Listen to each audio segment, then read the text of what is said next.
All right, welcome, ladies and gentlemen. It's been a long time since I've done a live or even host a guest, but we have a beautiful young lady checking in from Portugal today. We've seen each other on the internet through connections uh, over the last couple months, and so we was like, you know what? Let's go ahead and figure out how can we speak together about escaping the cosmic script. I have Louisa in the background, and she's coming in from Feel Good Astrology. She's actually getting ready to probably, this might be her last live. So if you're checking this or if you're watching this on replay, I do want to say thank you for coming up on replay. You're catching a very special guest. She's actually getting ready to disappear and go ghost until about February. So with that said, it's a good time to check her channel because by the time she comes back in February, I'm pretty sure she's going to be bright and shining like a star. So without further ado, I'm going to go ahead and bring her up front and have you say thank you for being here. Well, I'm going to say thank you for being here and also have you hit the likes and the thumbs up button, whether you're watching this on Louisa's channel, because we're dual streaming right now, or you're watching this on my channel. Hit the thumbs up, hit the likes button. Like I said, I'm going to go ahead now and bring her up front, and we're going to say hello.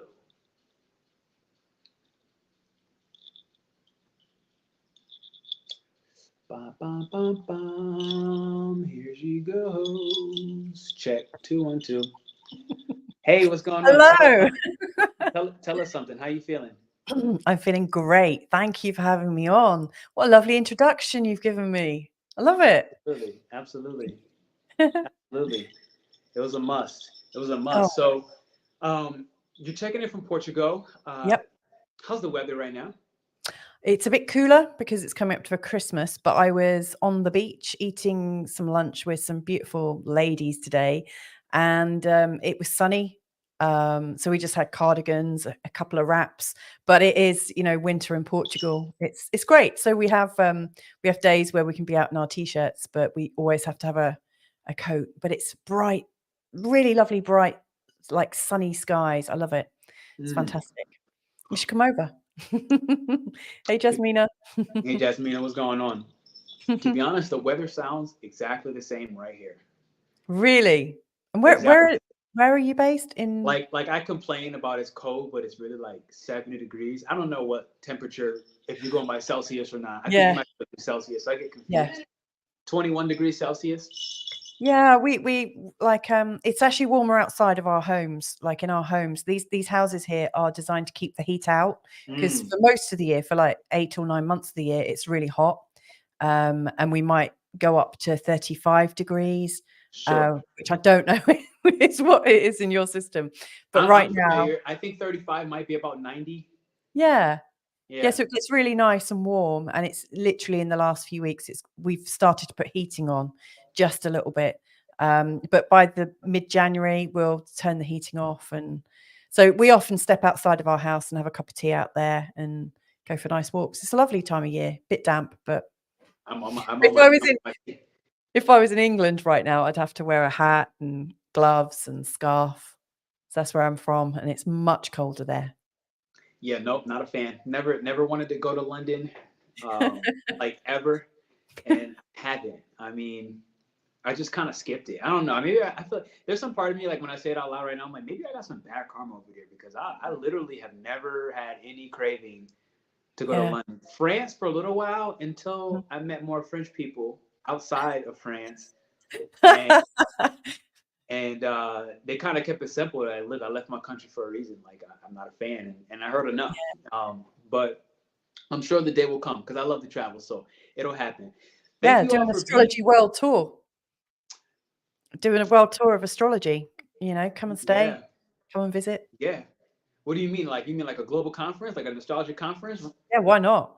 Or Yeah. like, why don't you, go on tour? Like, you know, there's so many content creators right now that are Mm-hmm. working on the go. So Mm-hmm. we come across loads of people who are expats, who are moving around while they're working. I mean, that's how we're here. We both work online, my husband and I. And so if Portugal didn't suit us, we would probably, we're just renting here. We haven't bought, so we could go to Italy. We could go anywhere. Sure. It's a Yeah, great I tell you, opportunity. it's nice. You're in that EU package, man. That is nice. I can't lie to you. It's nice to have that little package where you can do the Mm. jumping without worrying about visas and yada yada yada. If it Well, wasn't for that, I would have probably been there by now. Yeah, I mean, we were quite fortunate. We moved into the mainland EU before the Brexit thing that sort of separated the UK from the functioning part of the EU. So Mm. we're able to stay, but not all Brits. Like British people now do have to get visas, and Americans do. You know, and my husband Oh helps me do that. wow, that is Yeah. unfortunate. I did hear US are getting visas too, but I didn't think about the fact that you're from the Brexit and the whole nine. I didn't consider Mm. that. I really didn't. Oh wow. Okay. Yeah. Yeah. So good that you got it. Good that you got it going on. Yeah, Um, totally. so this actually might be a good part, a good entryway for escaping the cosmic script, Mm. where already you and your husband are full time, able to stay and go and move and travel. That within itself already seems like a big escape to me. Maybe Yeah. that plays a little bit into the cosmic script narrative today. Yep. But once again, as we get into it, I want everybody, whether you're watching this on Louisa's channel or mine, go ahead and hit the thumbs up and the likes button. I see somebody checking in from Facebook. Feel free to comment. Feel free to ask questions on Yeah. this. And it'll help us really guide you. Because the way I feel like, if I'm not mistaken, you are a 6'2", right? You're Yeah. human design. Is So that the how do you describe that? she's the role Uh, model. yes. Yes. She's Role the model role model. hermit. Yeah. Exactly. So she's a 6'2" role model. So, and I'm a 5'1", and I think plenty of people on my channel understand what that lingo means. And so it's a good time to ask questions. It's all I'm saying. It's a good time to allow us to get involved with you, and you get involved and engage with us. Comment, run it up. So, Louisa, Yeah. what is fatalistic astrology? Like, tell me more about this. Yeah, well, when I think back to the astrology that I first learned about as a child, Mm, fatalistic mm, astrology, I think, is the idea that what is said is what comes to pass. So, for instance, like it's my birthday next week, and I'm born just before the solstice. mm, Um, and, when I first heard that astrology existed, it was because my mum said, "Oh, you've got two signs, you're born right on the cusp between two signs." And there was this idea that, there really is this definite Sagittarius, there really is this definite Capricorn. And if you're born here, you are going to be like this. Like when I was growing up in the late 70s and through the 80s, there was this idea that the horoscopes that you read really were going to come true. And like as I was a teenager and started reading books and whatnot, I was reading about moon in Pisces because that's what I had. I mean, that's what we first do, isn't it? We check out where everything is in our own charts. And I remember having this book, and it basically said that people with moon in Pisces have a terrible life. They're maligned. A bit like, people talking about planets being in their detriment or fall. There may be some truth in that, but I think you've got to be really careful how you use astrology. And so when I first started to learn about it, I was learning like, this is a fact. This is a fact. This is how it is. And mm, when Mercury is retrograde, it is going to be terrible. And, actually, I think, all tools can be used in that way. And I've come across it a lot, many years later. So, for instance, I've been heckled by people who talk about sidereal astrology. So they've used the progression of the equinox to move on the ecliptic, i.e., do we start at 0 degrees Aries, or do we start in Pisces or Aquarius, or anywhere? Like people are very fixed on the starting points of things, and they I think I mean, this is just my own opinion, and I'm going to own it. mm, I think there's a real danger in saying this is the way it is. Like when people are talking, like for instance, I'll draw up a chart for the new moon from my perspective in a European time zone. Other astrologers might set up a chart from a Canadian or a North American or a South American or Australian time zone, mm, which is correct. From all of our points of view, it looks like we've got the correct time. mm, And what I've come to learn about astrology is that essentially it's one of many tools. It's not the only tool I use, although my channel is called Feel Good Astrology. Really, I'm a channel that uses astrology and coaching to, I don't know, use myth, create a story, create an understanding, explore consciousness in a different way. I see it as a language. And of course, language can be interpreted in lots of many different ways.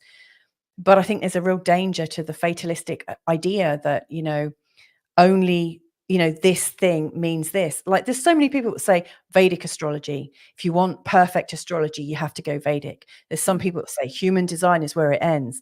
And and it might be because I'm a Sagittarius with moon in Pisces, with Scorpio ascendant, that I think, well, yeah, that's your story, mate. But mine's a bit different. And I think we can play, we should use the stories that resonate with us the most, because if we find a story that resonates with us, it's going to engage us and invite us to take change. I don't see the point in using astrology as a stick to beat yourself with. And I come across a lot of that. I've done a lot of videos on like Pluto through the houses, Uranus through the houses, Chiron through the houses, and bless people. They write in the comments, this would be okay if only I didn't have Pluto in a conjunction with Chiron. And, oh, mine's in the 8th house. Does this mean I'm doomed? And, so people's first entrance into astrology has this idea that because of where one thing is placed, that there's going to be a catastrophe. And that may or may not be true. I think everything can be, it's like a coin, it has two sides. Every aspect, you can see the negative in it and you can see the positive, in the same way as, I love the difficult planets. I love Pluto and Chiron and Saturn. They are difficult, but they actually give us what we need so that we can actually go beyond our patterns and go beyond, we can push ourselves, we can move further, I think. And so many people revere Jupiter as, being like this magnificent planet. And I also see that Jupiter can make us, if we get into a real Jupiter state and just think, oh yeah, I've got a really great Jupiter, I don't need to do anything, it can make us like lazy and arrogant. And, I think everything needs to be put into context. And so I'd like to consider that I use astrology in a way to create possibility. And in fact, I don't really see the point in using it in any other way. But I'm open to, having a discussion about it. What are your thoughts? Does that resonate with you? How do you use astrology? So the first thing that I heard, like calmly, but it was also very potent, was Neptune and Pisces. That's Oh, what wow. Yeah. like when you were speaking, what I heard was Neptune and Pisces, where for at least from what I'm hearing, and help me understand if I heard this properly. What I heard was a lot of people in the comments are speaking victim consciousness. Yeah. They're trying to find a reason and a thing to blame for their circumstances so they don't need to actually experience everything. Because when I say everything, I don't have really much of a good bad compass. I don't have a compass that operates on black or white or good and bad or any dualistic standpoint, which I feel like Sagittarius and Pisces are here to help us basically transcend the whole dualistic mindset as well as perspective, because it's incomplete. And I'm just saying that as a statement myself, like as a personal opinion, any dualistic thought pattern is incomplete. But I find that I can respect that it's important. Yeah. For timelines where human consciousness, the way we're built, like we can't expect that. The mission isn't to just be 1,000% conscious. Like this doesn't even sound. It's not even a thing. Like you can't. There's no percentage to consciousness. How much you are aware of different states and modalities and perspectives of how consciousness can actually form into a physical reality, that's a completely different story. But what I'm hearing is Neptune and Pisces, where how long was that? 14 years? I think Neptune's a 14-year transit. I don't know, actually. It's a long time. It's been there for ages. I mean, Neptune is shifting into the sign of Aries in 2025. 2025. Yeah. Yeah, I do believe Neptune is every 14 years. Yeah. So think about where astrology has gone in the last 14 years. Mm. Think about the expansion, Yeah. right? 2020, it was almost like overnight everybody was an astrologer, even if they were closet astrologer, right? Like, you know what Yeah. I'm saying? Even if they Yeah. were Yeah. like Yeah. closet freaks. And there's Yes. still a lot that are like in the closet about they love this hobby and they're kind of like anticipating and waiting and watching to see, is this acceptable? Yeah. Right? Will I be ridiculed for liking this and for engaging in this practice and Mm. for engaging in this language? And you and I agree on the fact that it's a language, and Yeah. language can be interpreted in so many ways. So Definitely. from everything I heard so far, the biggest, like, if I was to put it into one bucket, it felt like Neptune and Pisces, where it's like, hey, look, Neptune is here to dissolve these boundaries and barriers that we have, which are Mm. always perceived. They don't Yes. actually exist. They're always perceived. Yeah. You know, and so that's how I see it in a moment where, okay, the light is going to come back Mm. in Neptune and Aries, where we're going to essentially, again, Aries, we're going to need to step up and say, Mm. look, this is no one's fault but my own. Like, this boundary, this barrier is my own primal fear. Yeah. Right? Like, it's just, it's simple. It's not much more complicated than that. Like, it's a fear for me to go ahead and go after what I want, which I feel a North Node in Aries is really helping and supporting us with. But Mm-hmm. we almost have to, like, as a collective, speak out loud and cry to realize how ridiculous it is. Mm-hmm. Right? Like, and you know, I could be like strong with that statement, but that's what it feels like. It feels like there Mm. was a time frame where people needed to go ahead and experience the victim consciousness, blame game, Yeah. cry out loud, beg for help, take on some spiritual healer, the next guru, the next blah blah blah Yeah. blah blah, Definitely. so Yeah. that they can realize that, okay, like this power is within me, period. Like, but there are some individual efforts that need to happen, Mm-hmm. right? In And order for, so go ahead.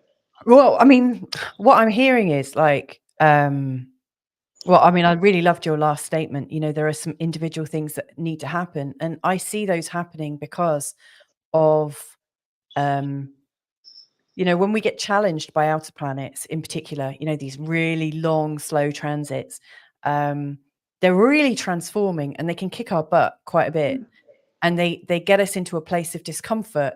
Um, and they get us moving. They are encouraging us to stand up, even like if we've collapsed, we've fallen over, we're in the mud. We, you know, it's like we're drowning, but they're kind of like, "Come on, get up, get up, get up." I really see some of the like outer planets as the outer consciousness coming in to like transform and raise us up. I love what you were talking about Neptune and Pisces because, you know, Pisces, from what we've been like what we may have learnt about Pisces and our experience of Pisces is that it's endless. Like, where does it end? You know, and it's like all of consciousness, all of the unconscious programmings and workings out of things, spirituality. There's 100 different names for it, thousands of different names for it. And Neptune, this vast, gassy, nebulous deceiver and also inspirer, like, you know, on the two different hands can, you know, it shows us where we deceive ourselves, where we might need to. It also shows where we're putting on a bit of a performance.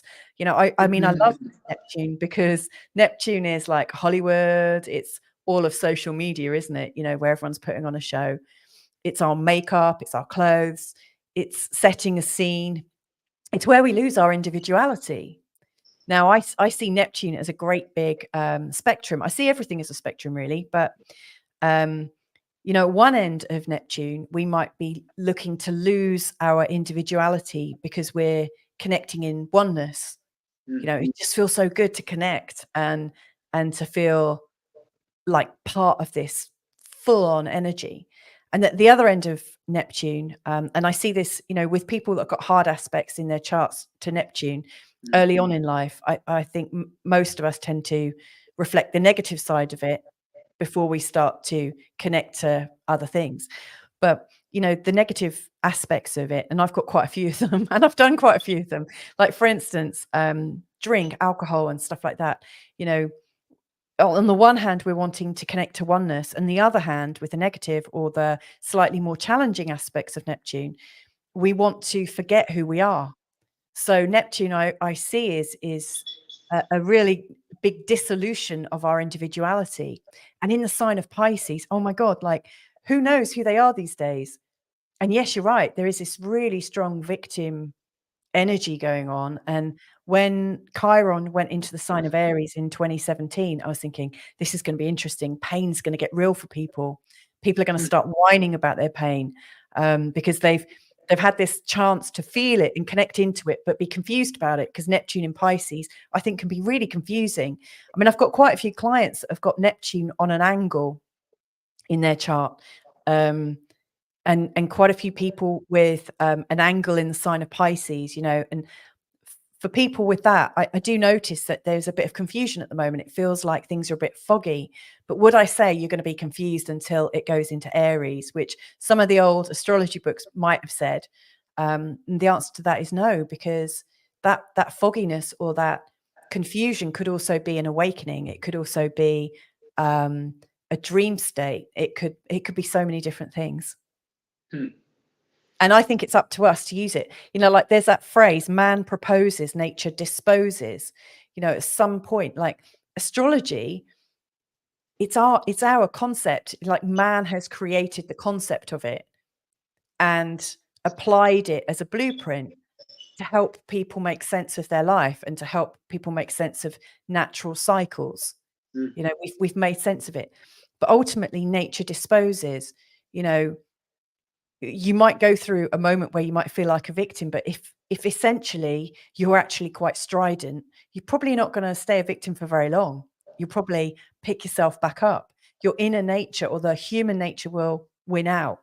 And so I'm really nervous about people being told that they are one way and that it's permanent, or that it won't change until after 2025 or 2030.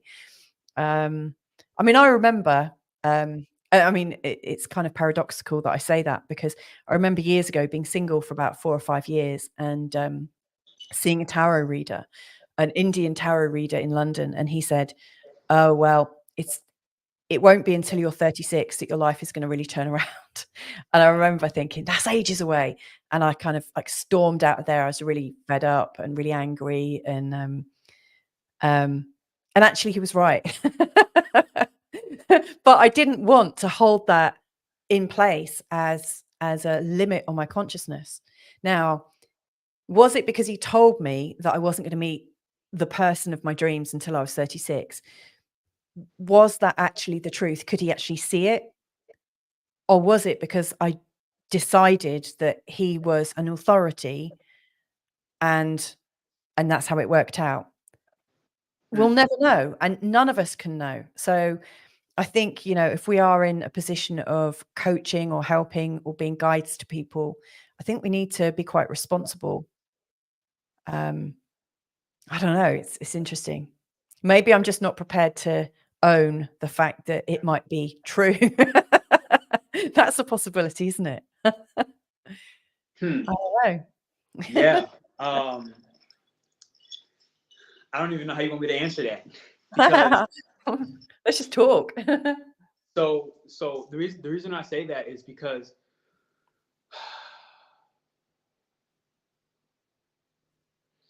I found that it's important to be mindful. Yeah. Of what I say, when I say it, how I say it, where I say it. One being, this is the internet, right?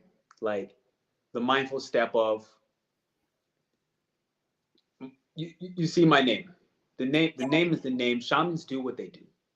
And when we speak, most times it's not PernellBobby per se. Right? Yeah.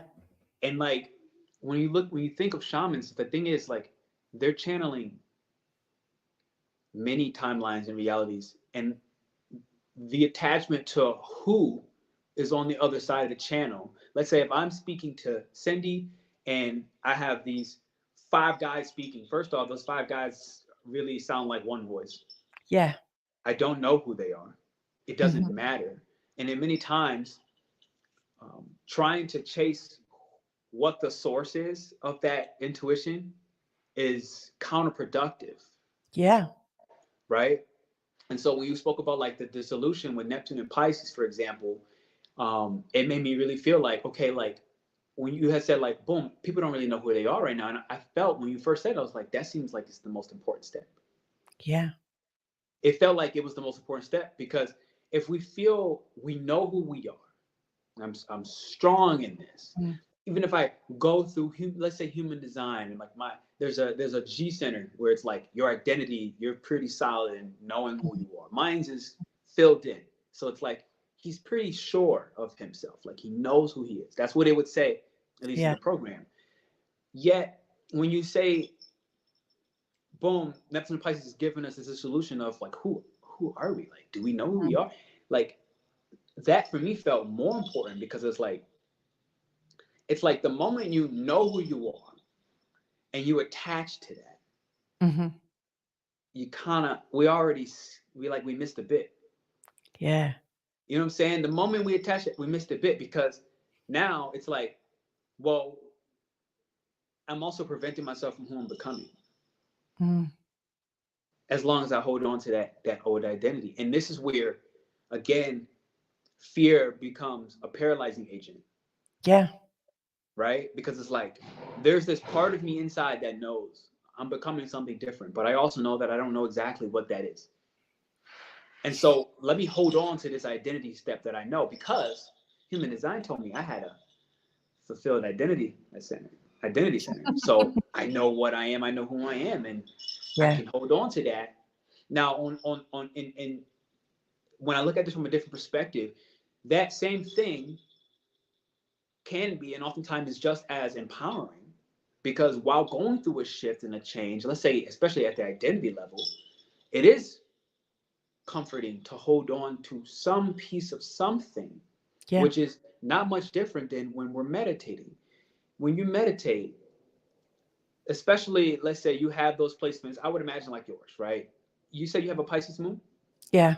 Okay, so let's say Pisces moon, Sagittarius sun, boom. This person can go anywhere. And the moment they don't even need to close their eyes. They can blink and be 17 light years away. And it's very easily able to happen. And I know that there's been times when I have meditated and I got lost. There have been times I could not come back into my body. Like I constantly tried to open my eyes and I couldn't. I was unable to. I got lost. And so this is something one of my mentors told me recently. I've never heard of that before. Oh, we can get trippy. Yeah. We can. There's a reason why I spend so much time away from everything. Because so I'll kind of finish this point. Like, so my point is like, when this meditation happened, I've heard like 5 at least different realities of myself whisper, like here, Pernell. Yeah. And like it was a little confusing at the time because I was panicking. At the same time, I was like, why can't I open my eyes? Like I was like, I really want to open my eyes now. Like this has gone too far. Like I was lost. I was super lost. I was so far that I couldn't comprehend. The one thing I knew, that I wasn't on Earth and I wasn't nowhere near where we were, where my physical body was. And awkwardly, like one of these voices like had to come through from a parallel reality of myself and say like, here. And I just leaped for that voice. And then I crashed and landed back into my body. I woke up and I was up again. Right. Yeah. And so my point is like, in order for us to even begin to do this, it does take some of this letting go of who I think I am. Right. Yeah. Willingness. You feel me? Like, because like in my upbringing, let's say a Christian family home, you can't, that's not even a reality. It's not possible. First Yeah. off, I can't do that without God's permission, even Hmm. if, even if it was a discussion. Yeah. And so Yeah. it's like, let's say I hold on to that, then this miraculous experience that I'm able to speak about today, and it goes so much wilder than that, to be honest. Like we can get really weird depending on how far you want to go in this conversation. My point of Oh, saying I'm that happy to is, go quite far. do you ever experience out of body sleeping on purpose? Not even, yes, for Jasmine, not even by accident, Mm. just on purpose, like consistently. I mean, Mm. but me in dream state, like I alter things with intention. You know, Mm. like I'll look at somebody, like somebody. I had a client the other day. They came on for like dream reading, and they were like, "Boom!" You know, I was running from yada. I was just like, just turn around and face the assailant. Period. Yeah. Like you can step into your dream. Part of it is again releasing the self that tells you that you can't do that. Yeah. Right? I've had a few out of body experiences in dream state. Yeah. But never a conscious one that I'm aware of, not consciously aware of, in like real state like you're talking about. But I have, as a child, I used to sit looking at grass and leaves and things like that, and I would feel like I could meld with the consciousness and sort of Mm. play between the two. But I don't have it quite as freely as you. It sounds fascinating. But you do. Well, I just have, So yeah, that within itself, right? Like yeah. verbally, you say one thing. Hmm. As I like look at your spirit when you said it, I'm like, before we got on this call today, Hmm. I talked to my partner who's a Pisces, Oh, and wow. I was like, oh crap. She's like, what? I was like, I'm a little nervous. She's like, why? I was like, well, Why? because I just looked up the word fatalism, and I didn't even know. I almost assumed fatalism meant something different than the actual definition Uh-huh. of like a predestined event kind of thing. Like I just Yeah. thought it was like, let's stop being negative with astrology. Well, you could use it like that as well. Sure. And that was just my assumption though. But then I look at the word and I was like, oh, predestined events. And I was Mm. like, oh crap. She's like, well, I was like, I'm nervous. She's like, why? I was like, well, because like I do understand that there are predestined events. Well, I think there's like both. I think both possibilities. Like for instance, there are people that have the experience of knowing that they came here to be born at the particular time. And I was Mm-hmm. talking to somebody very recently who was talking about, oh yeah, I work with some I interview someone every 2 weeks who is, I think, like an ascended being who talks from all sorts of different angles. And he was saying, you know, there are monks that know exactly when they're going to die, and they go off on their own, and they're watched. Like there are people there to watch them to make sure that they die exactly as they're meant to, and they keep their body safe. Yes. So there's all sorts of things like that. And I've interviewed people who are walk-ins, you know, like walk-in spirits that, or walk-in entities that have made some kind of agreement to share a body, or, you know, one person ends, like leaves and another joins. So I'm definitely aware that there are predetermined things. And I'm also aware that there's a dance with life.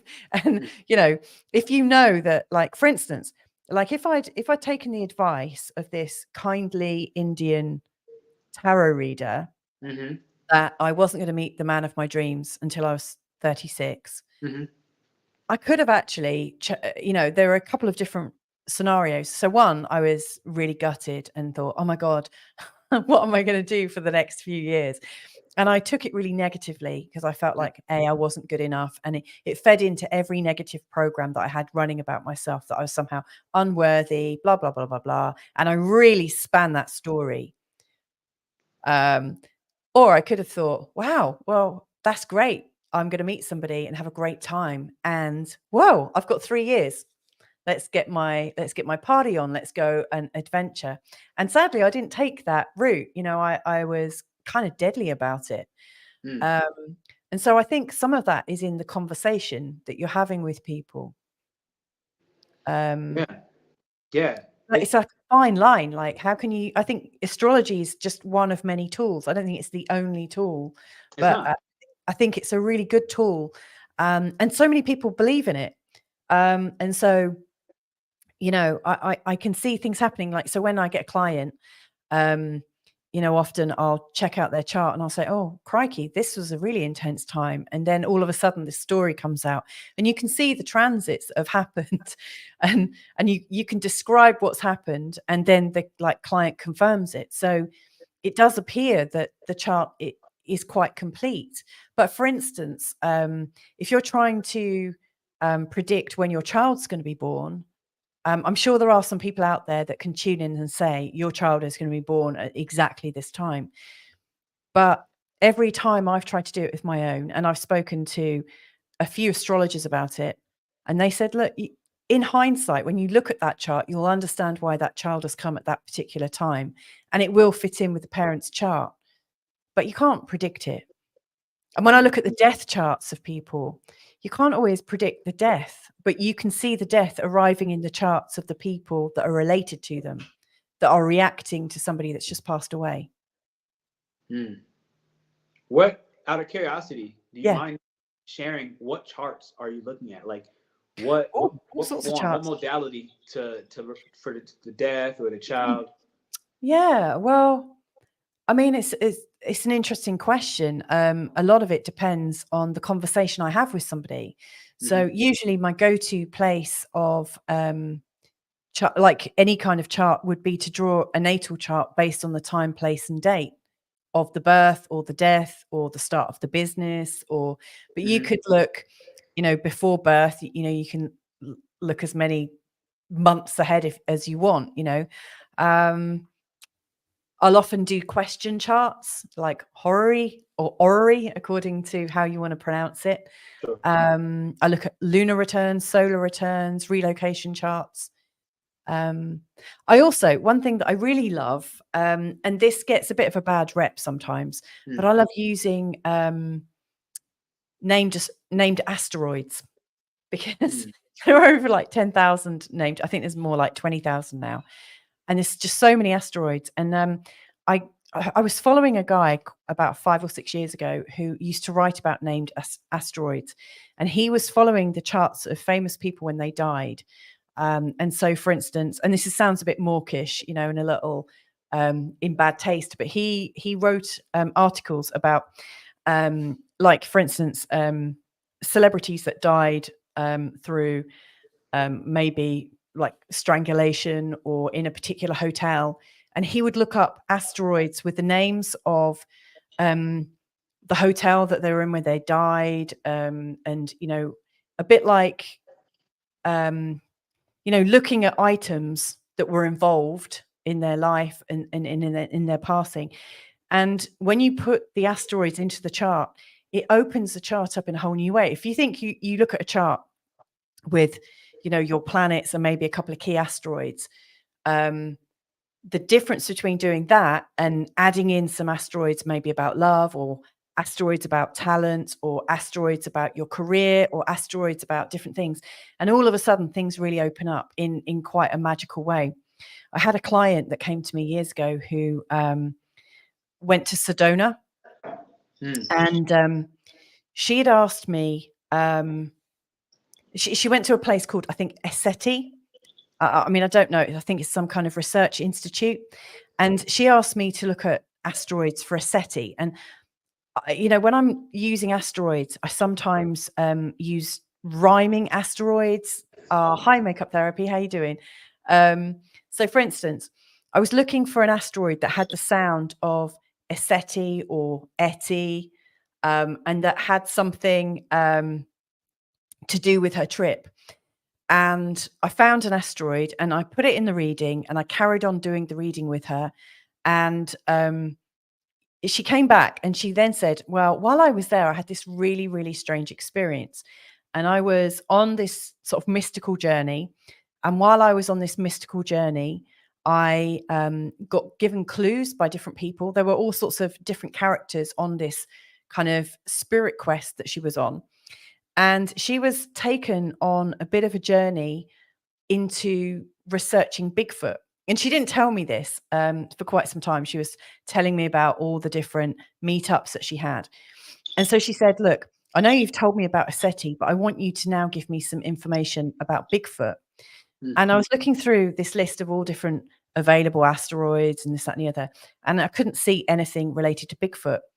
But then I thought the asteroid I'd originally used for her to describe the center that she'd gone to, I'd used asteroid Yeti, which rhymed with a SETI. And of course, Yeti is another word for Bigfoot.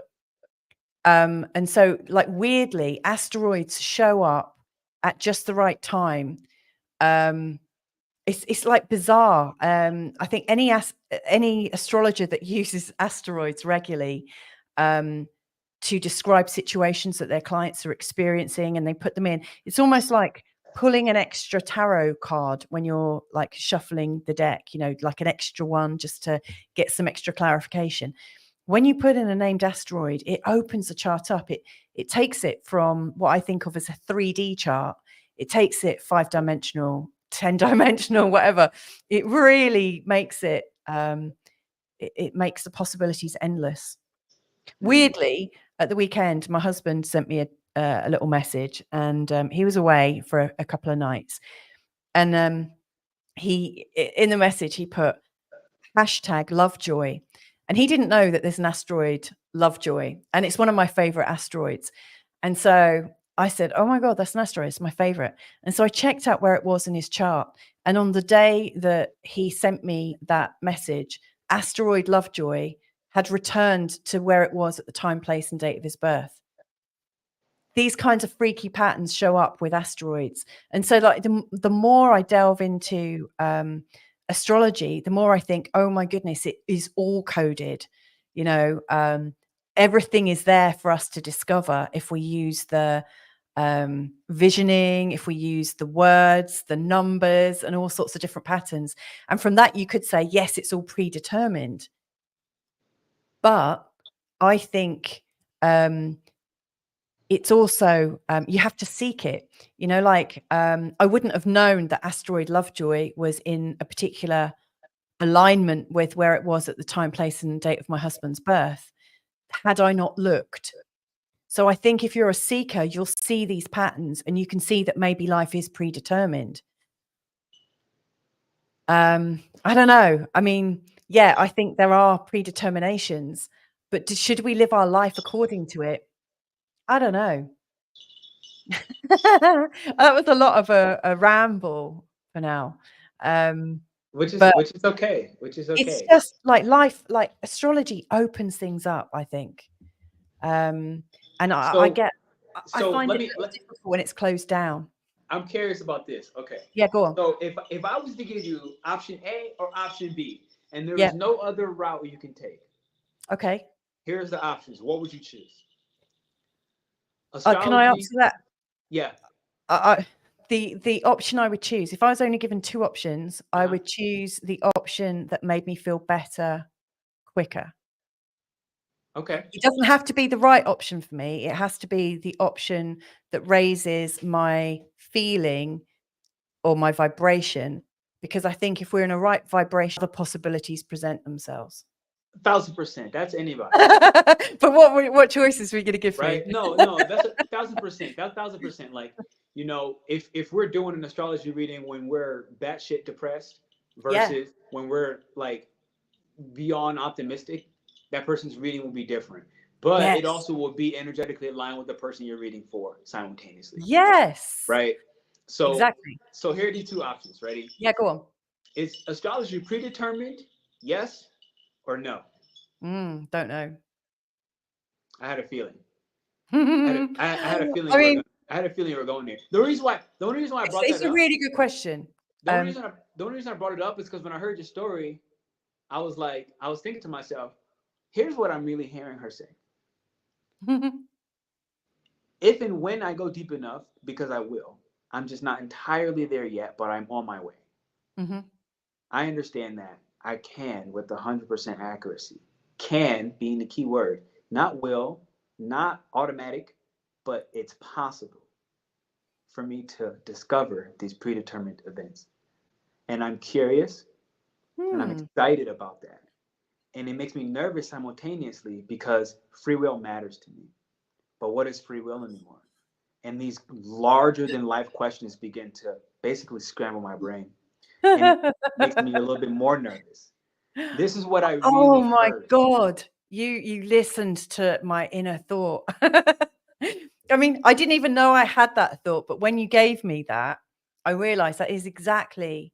I do realize that if I wanted to tumble right into the magic of it, I would find probably the divine coding, it, like DNA or something. I don't necessarily think that the codes that we've discovered already in the stuff we've learned is necessarily the be all and end all. I really don't. But yeah, I do. I think there's magic to it, or like some kind of like, are there some kind of links showing that it is divinely mapped? Yeah, I do think that. I Okay. don't know that I can see it. I want to. Do I want the responsibility of it? I don't know. I want to give a short little insight from one of my mentors. Okay. All right. Out of curiosity, I want to ask: do you meditate? Not in the traditional way. Which is okay. I don't even think there is a traditional way to meditate. I mean, Yeah. the reality is I've been meditating my entire time I've been talking to you. Uh-huh. And my So eyes are open. you've just been in the right state. You've put yourself in a really beautiful state the whole time. I mean, even before this phone call, like I've been meditating for months at this point. It's just what it's been. To be honest, I think since like 2000, I lose track. I think like since like 2018, I've never left a meditative state. Wow. If I'm being honest, it's just a long time. So like it's just always happening. When I'm washing the dishes, I'm meditating. On the middle of this phone call, I'm meditating. It's funny that you say that because like by traditional standard, no, I don't meditate. But whenever what is working, that? What is the traditional standard of meditation? Well, like how people get a little well, my husband, he's recorded quite a few meditations for a site called Insight Timer. And I've recorded some meditations for them, like hypnotic meditations. And my husband got quite a lot of backlash for his meditations because he believes that people can be openly meditative, and so he's recorded meditations that he's had when he's been sat with goats and sat in busy hotel rooms, sat relaxing on a bed in an IKEA showroom, recording a meditation. And people that are real purists that believe that you should, go into a breathing pattern and, focus on white or whatever, are really irate about it. But when I'm washing up, I go into a meditative state. When I go for a walk, I'm in a state of meditation. I'm in a state of receptivity. When I'm working, it's almost like I see the chart and all of a sudden I'm drawn in. Into the mystery I go. Interesting. So then I've got 3 children, and I often find I get pulled out of that quite quickly. But then, when I'm holding them, cuddling them, chatting with them, sometimes I go back into it. But again, I don't really class it as a meditative state, but it is when I'm in the garden. So I was curious for this reason. My mentor recently shared something, and I was doing it my whole life. I just didn't know it. I didn't understand that I was doing this, and it kind of goes back to that dream. So us as humans, right? Essentially, our bodies are rockets. They're literally rockets. They are rockets. I'm gonna just like make that. I'm making this as a statement. They're rockets, right?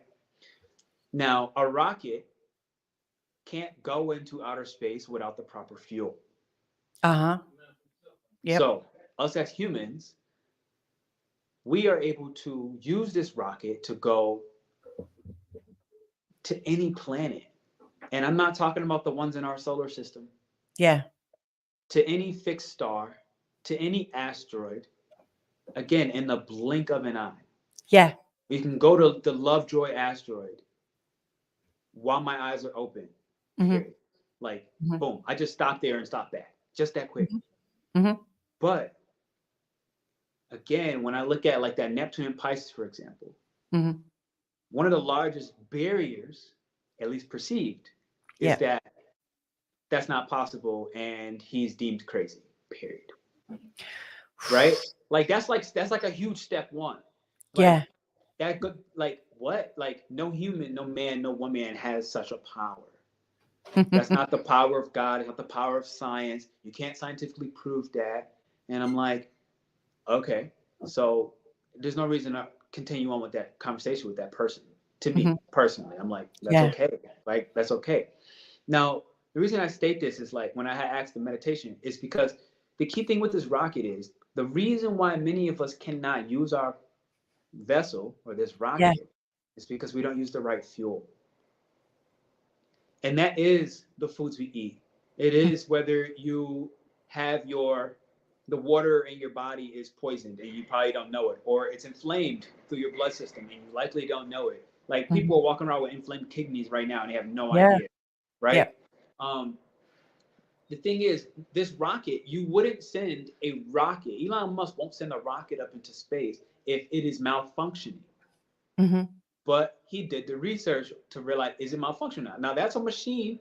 That's that. We don't really assess this machine Yeah. for takeoff. And so during times like when I got lost, for example, in my meditation, Mhm. my rocket wasn't properly fueled. And I do know that. Like if I look back in hindsight, I realized like, yup, the lifestyle I was living at that particular stage, it wasn't fueled. I didn't ground the body. I didn't do all the things that I know to do. I just didn't do it. I didn't Yeah. even know I was going that far. I had no intention to go that far. I was trying to just meditate, if I'm being honest. Yeah. But I didn't secure the rocket. So it'd be like sending this rocket up into space unprepared. What's going to happen? It will combust. Period. As soon as it hits enough atmospheric pressure, it will combust. And so if you look at the programming in the world, Mm. you look at the food items. I'm going to use the US, for example, but it's plenty more countries. Let's be real. Like how Well, we eat. isn't this why I'm guessing, isn't this why you live where you live and I live where I live? Yeah, like this rocket of mine doesn't survive if I don't eat fresh fruits, Mm. period. Like, I had a retreat recently and I told people, like, man, like, they tried it. It's like, what's the difference? I was like, yo, it's the ginger. And they're like, what Mm. do you mean? I was like, look at your ginger back home and look at this ginger. It don't Mm. even look the same. Like it's Mm. not ginger. Like you can tell how modified it is. It feels like plastic. But Yeah. before I left the country and discovered what real ginger looks and feels like with my hands, I didn't know that it was fake. Yeah. Period. I didn't know bananas had seeds. Yeah. I didn't know, blah, blah, blah, blah, blah. So point being, now you understand like who are the few superpowers that run the media. And Mhm. there's only really a collective hand. You could count on one hand how many people Oh, really. yeah. So you got billions of people, but we're being informed by less than what this hand can show. You Mhm. feel me? So point being, everything I'm saying right now is very much common. Wow, this thing is just having a ball today, huh? Can you feel it? Like I don't even know how this is doing this. It's like it's just having a ball. I have no idea what's going on. But whatever. So I'm loving this conversation. right. So if you look at it, like all of us, the Mm. wide scale, collectively speaking, Yeah. minus the people who don't even have internet. Like sometimes we forget that like 50% of what is not connected online. Like more than that. Yeah, and But it I applies to bet everybody. many of them will be quite happy and quite content. They are, and I've met Mm. them. Mm. I've met them, and the irony of most of these people, they have the same name. So we spoke about our names, right? We spoke about our Mhm. identity. Our identity is a huge part of our name.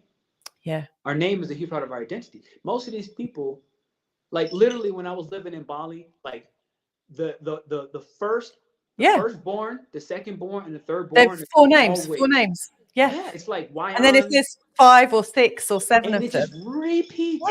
Yeah, I dated a guy called Wayan. You see what I'm saying?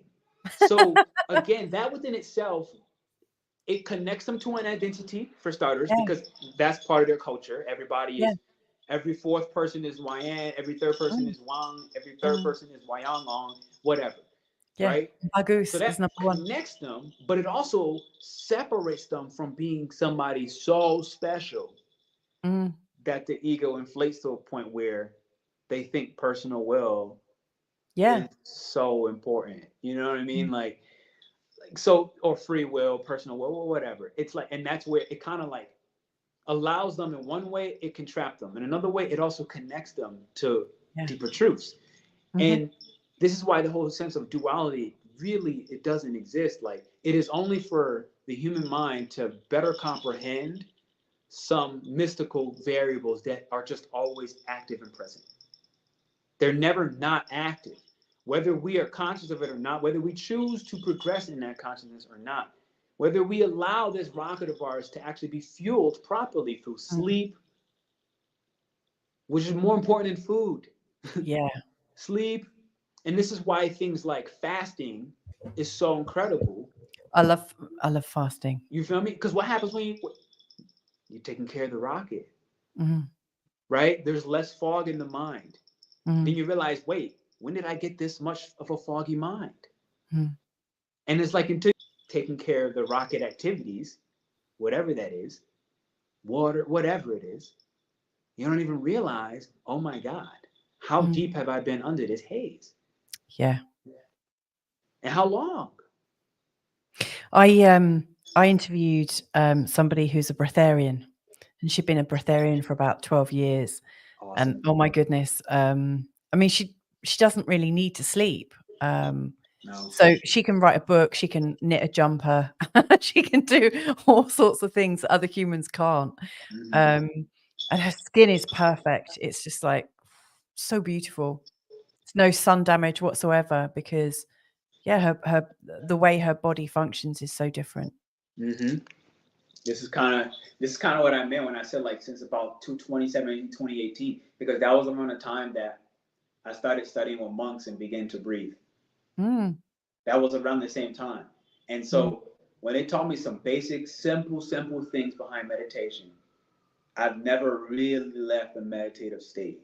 Like there are times when I need to more consciously do it mhm, and have seasons. And I had to start also realizing like when those seasons when I'll go, oh man, like when I have that energy and I'm like, yeah, that's mm, exactly the time I need to do it. But um, that breatharian that you met mm, had to be magical because again, the breath is like part of the rocket fuel. It's one of the mm, largest pieces. If anything, it is the thing that's miraculous about breath,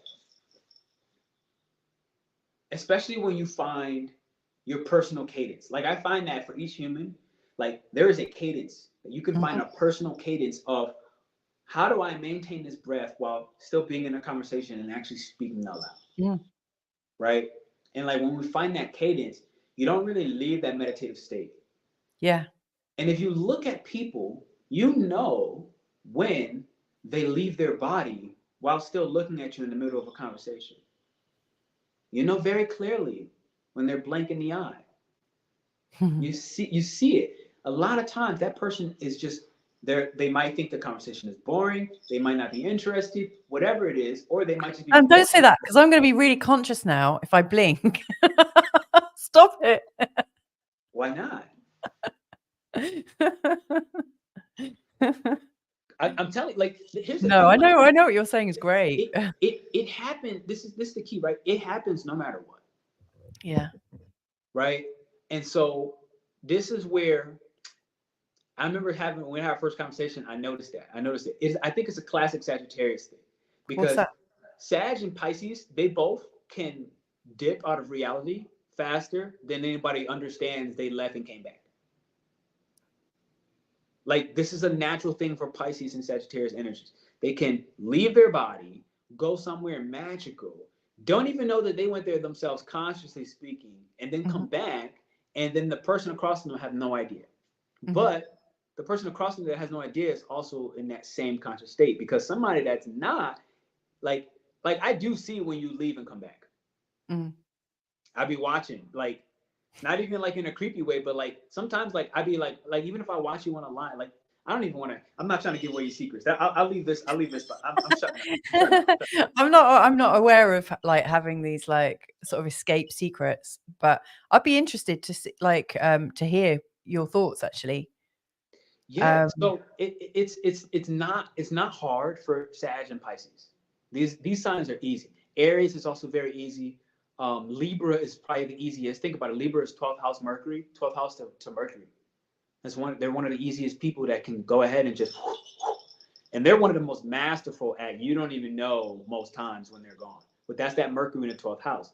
So when they're doing their recreations and stuff like this, they can be in a complete dream world, and they often are. It's one of the reasons why they try to stay fair and balanced when they come back, because as long as you stay in this neutral, you don't pick left or you don't pick right, you're not polarized, you're easier to just disappear. It's easier for you to disappear, and no one takes notice. Well, I have realized, you know, since the phenomenon of the pandemic that lots of people were talking about, that the polarity and the way it was spun kept people here.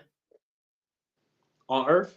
Yeah, like kept people. I mean, I want to clarify something. I don't know necessarily about, you know, when you were talking about going to Asteroid Lovejoy and you can do it just like that. I'm an astrologer that doesn't really believe in planets. I don't know if they actually physically exist or not. But one thing I do know or feel intuitively is that I can channel the energy of the planets.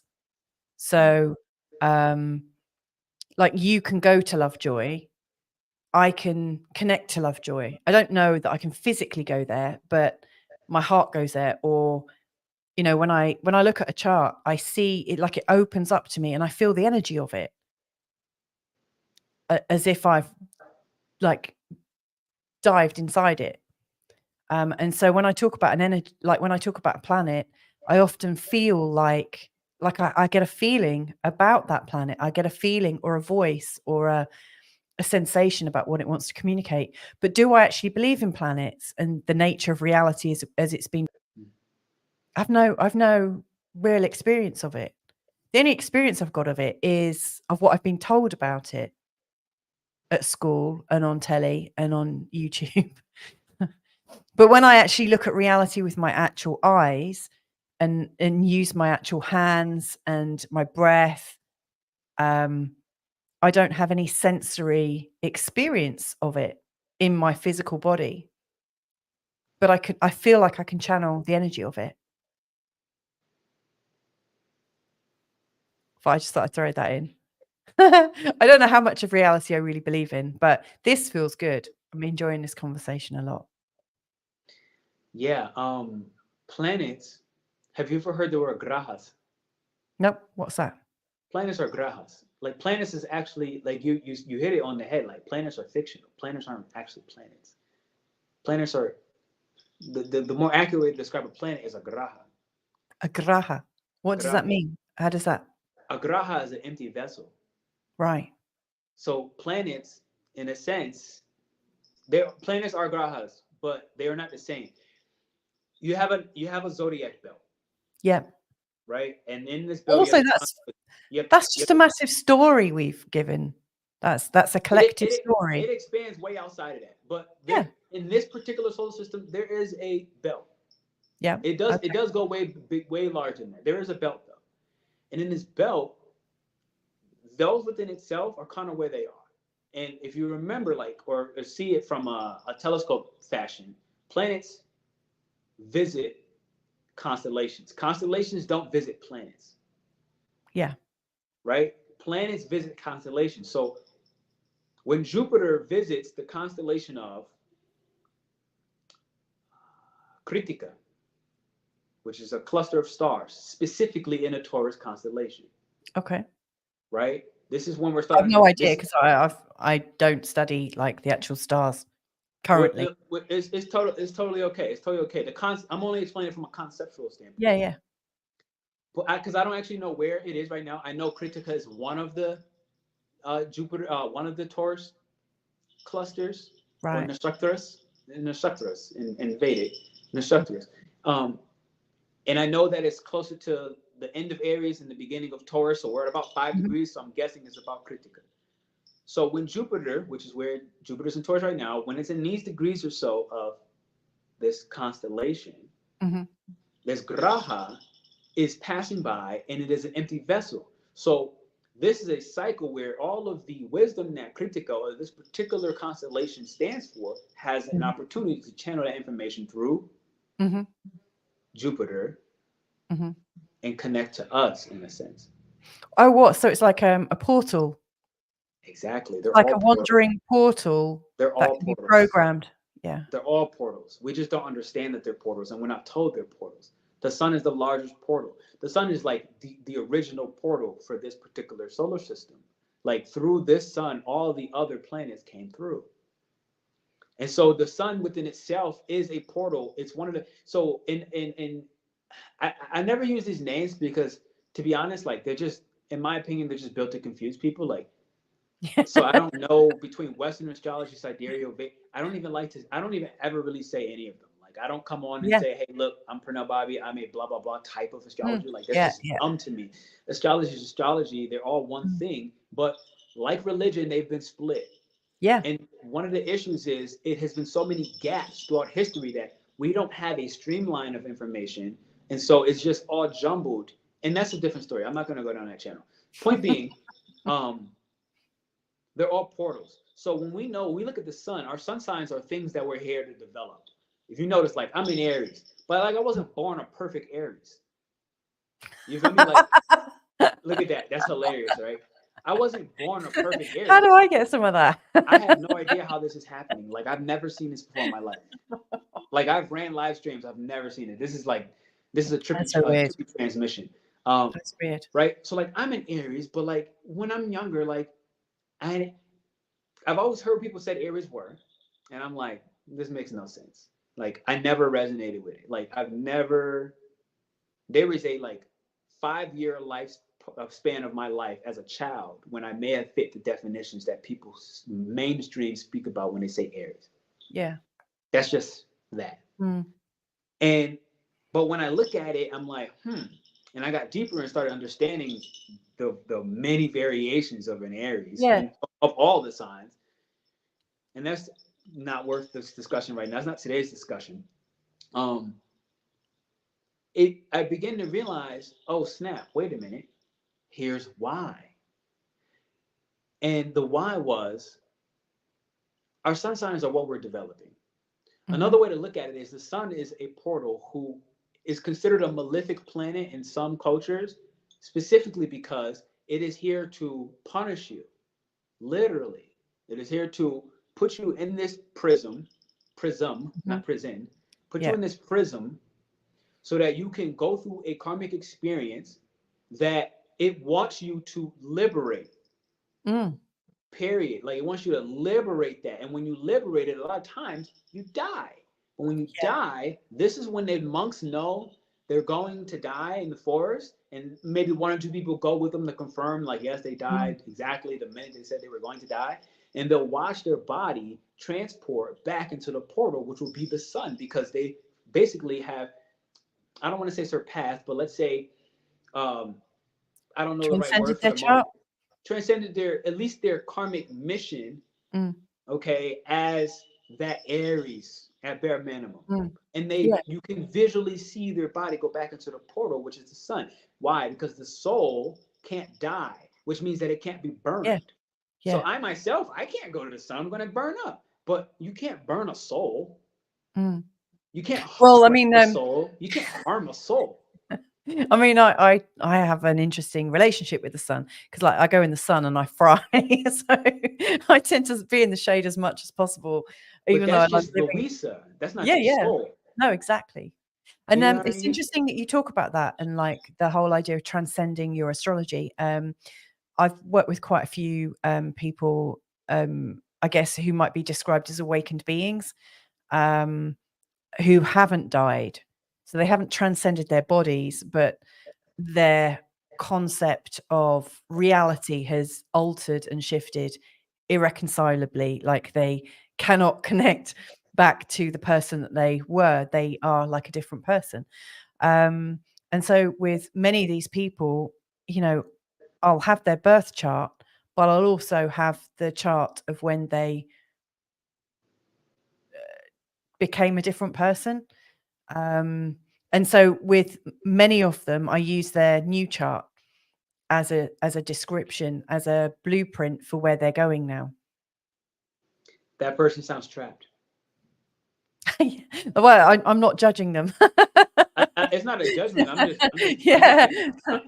I'm just making a statement. Like Yeah. that Okay. person sounds trapped. Well, they've come into a different reality. They're still here in the reality. I don't see it as something that's necessarily going to happen to me in this lifetime.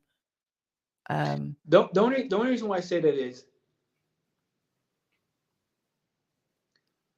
if a soul or spirit comes to have, and I went through this for a long time, like a long time, like pretty much since birth, if I'm being honest. I came out more in my later years, like I'm talking the last like 4 years, like when I started having to like integrate into society, like Earth, humans, they never made sense to me. It was the weird, the whole thing. I was like, what is going on here?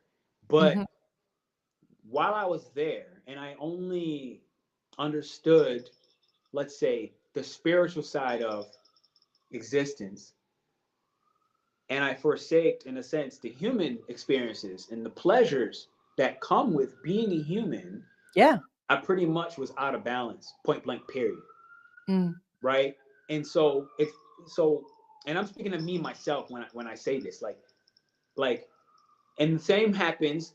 And what I find is more common is when a soul will attach to the human experience and only that, and they forsake and realize that this other side, let's say the soul or your spirit, they pretend it doesn't. And I say pretend because you can't not know. You can close your eyes.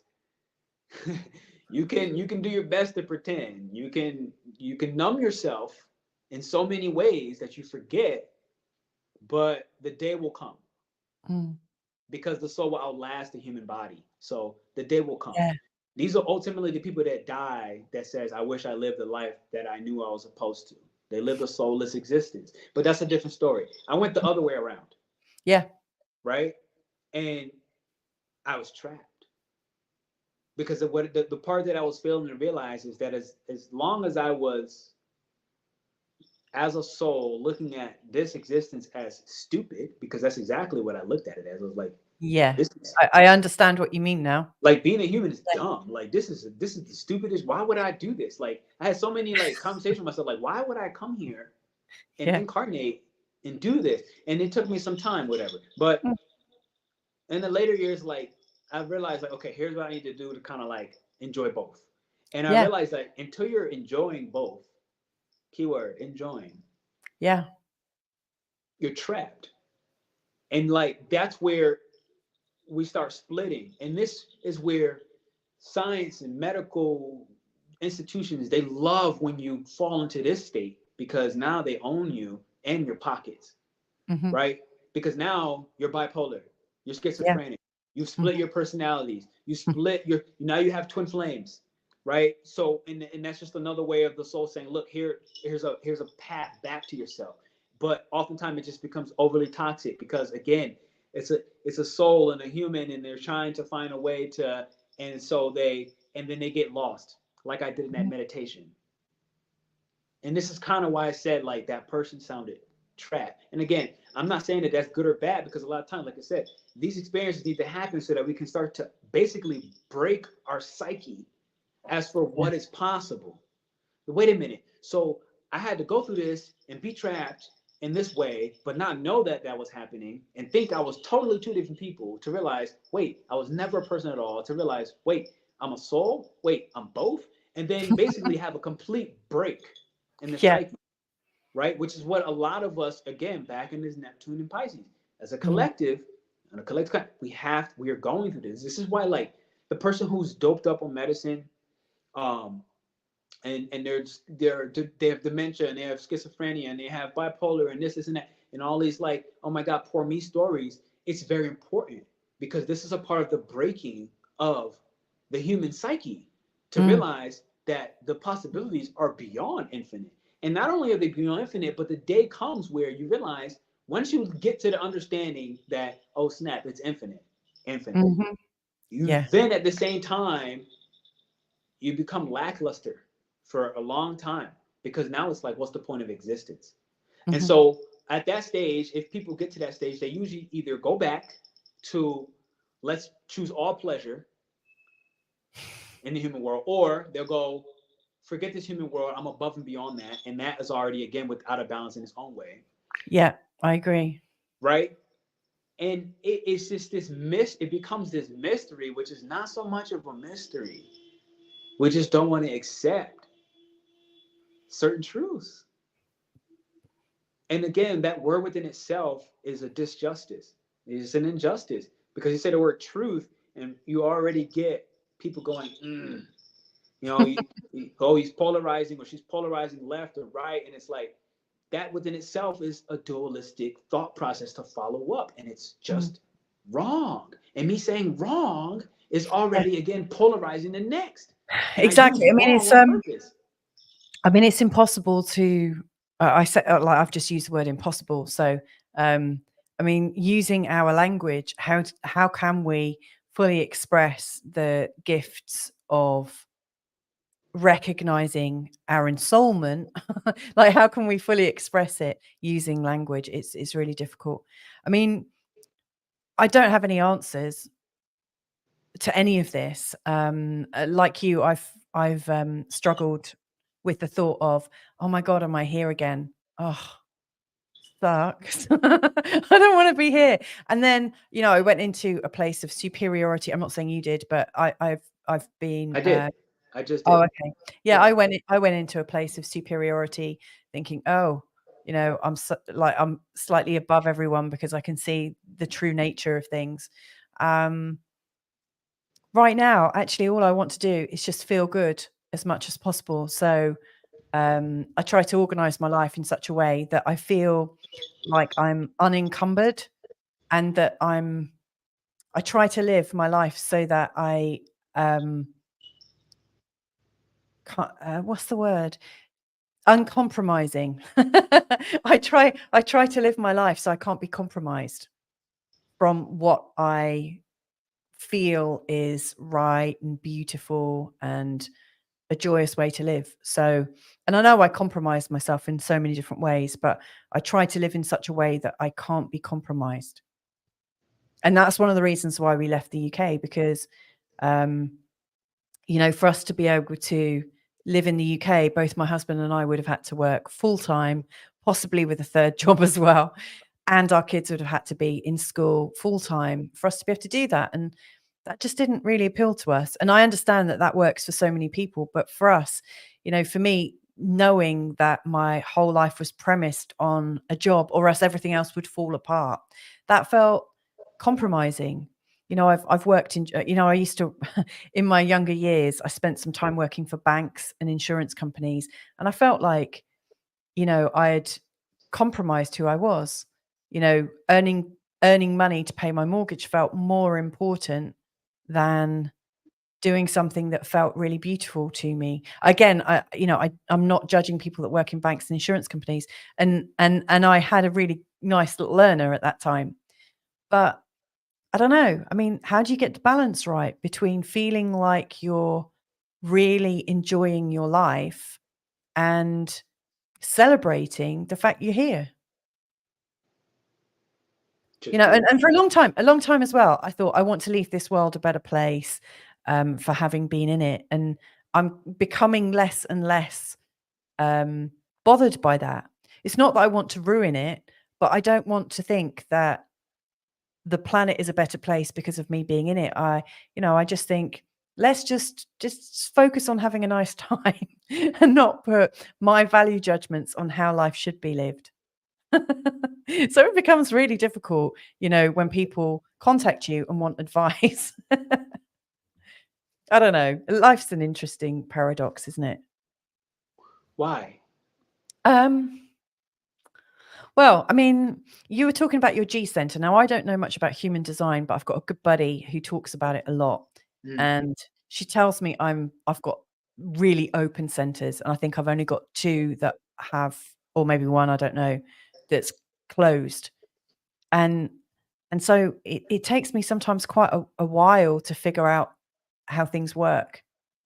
I'm just, I don't know. I can't quite put my finger on it, but sometimes I can't make a judgment in the moment. And so, I'm really grateful for astrology and grateful for the clients that I work with, because when I see the charts, what I know is I kind of sink into them. I mean, to be fair, I can also pick up like a tarot deck.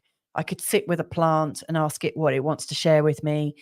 I feel like I can channel information or get information, and find things out.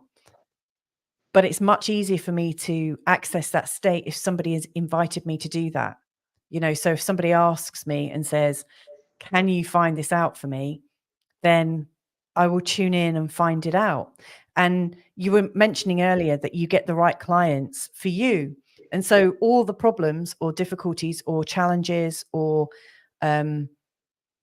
new possibilities that people come to me with, they nearly always, there's always a message in there for me. I mean, you basically just describe yourself as a projector. Like that's your entire strategy, is to wait for an invitation. I've only just learned that recently, and you shared that with me, and my human design friend shared that with me. But yeah, I am a projector. Yeah, but this is an interesting conversation. I feel like the reason why is because I feel like it was a part of that nervousness. I feel like there are 2 conversations happening between you and I. One of them is not verbalized. Yeah.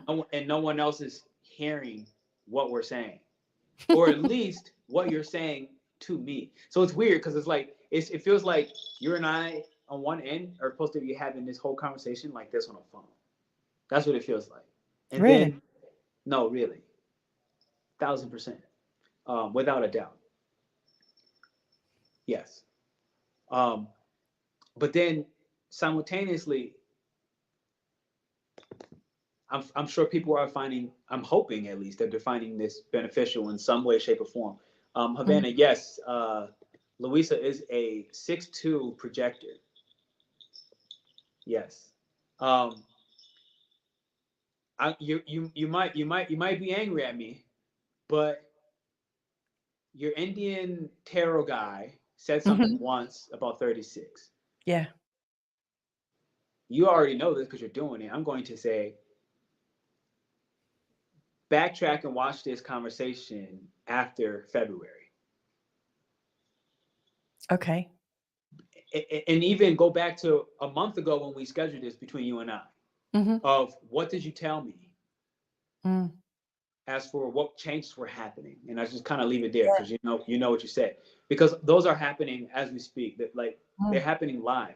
Now, set from all that, because I feel like that's not for this transmission, but for people watching live, what I feel like is important is, because I see there's another projector in the chat. Mind you, like, you are the 19 to 20% of the population, and you're the blueprint. So projectors have the blueprint for 70% of the population. Hear what I just said.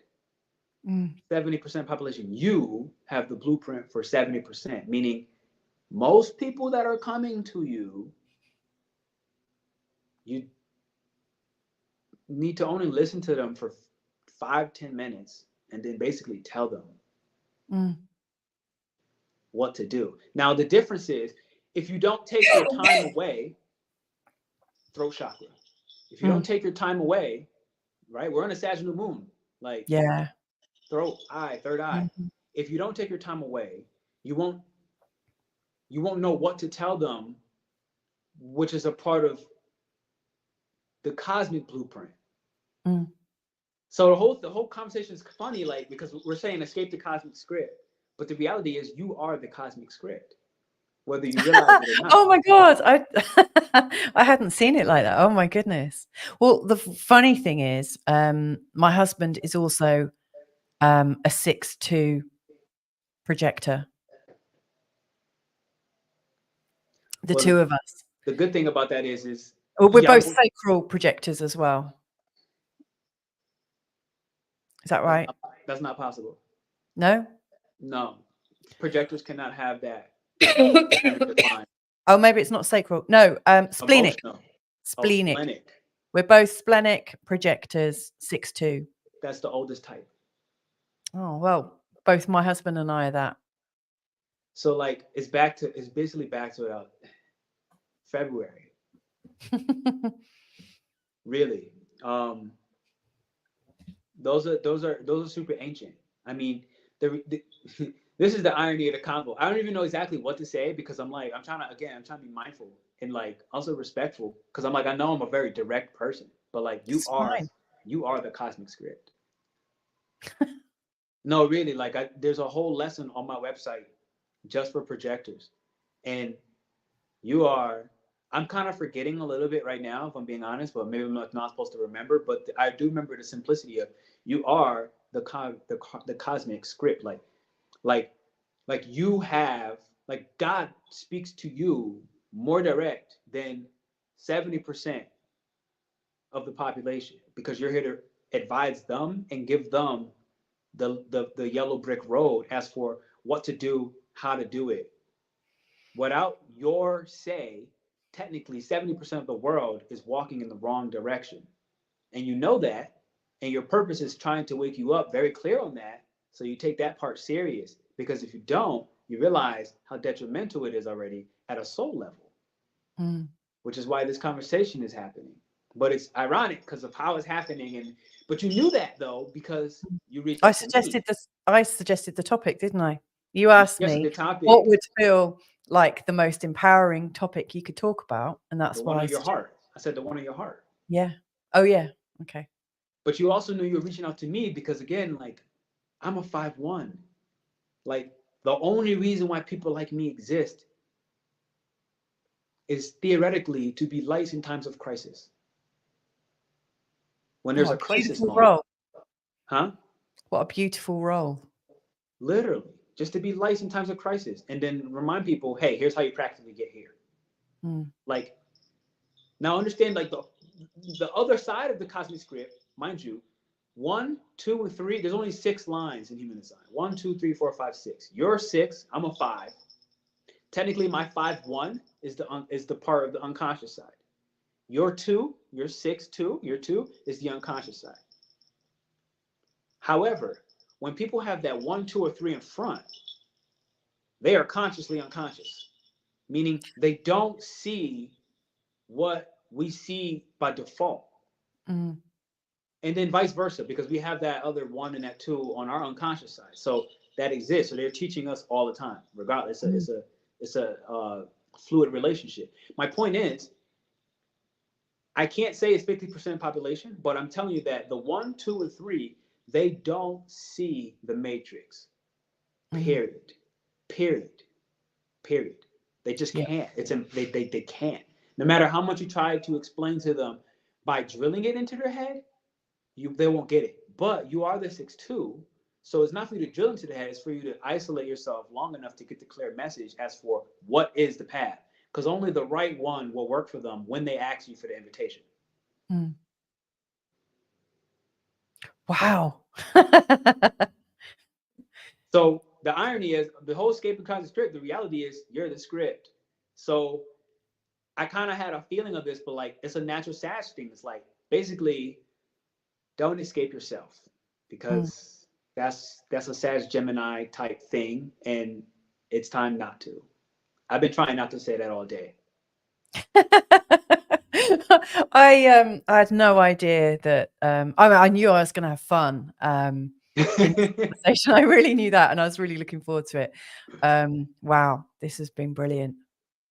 Really but awesome. it makes total sense. It makes total sense. Like there's a reason why you reached out to me. Like your soul knew, my soul knew, and then it was just time. So the irony is, you and I were on a time link. I set this live random, like not totally random, but like when I knew the time would be set, right? Like or be clean and clear. I didn't realize the retrograde.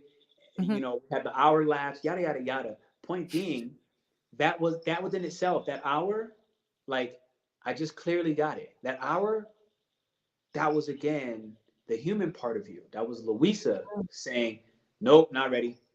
You know what? Right before you're about to go on stage, like as an actor, like Yeah. in the theater, and then Yeah. you have that last minute like, oh God, everybody's gonna see me, because it's like your soul already knew. And the thing is, you're a Sag, which means you already see that.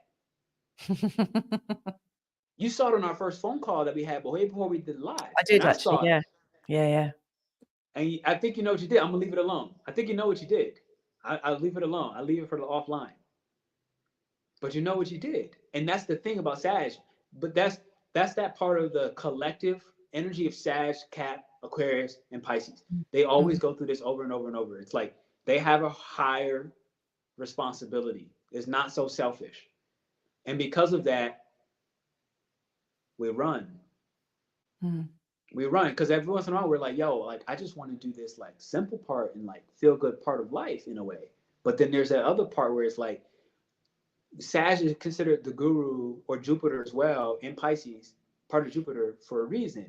And mhm, it's not because they have not dealt with hard times. It's exactly the opposite. It's because they've dealt with hard times that they can guide other people.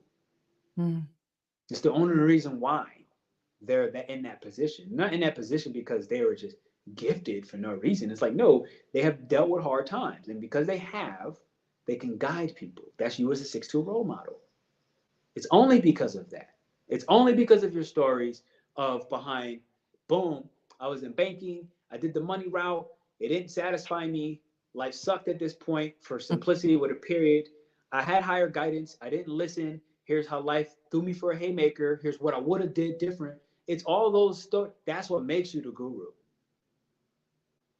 That's the it. Because everybody else is going through that. But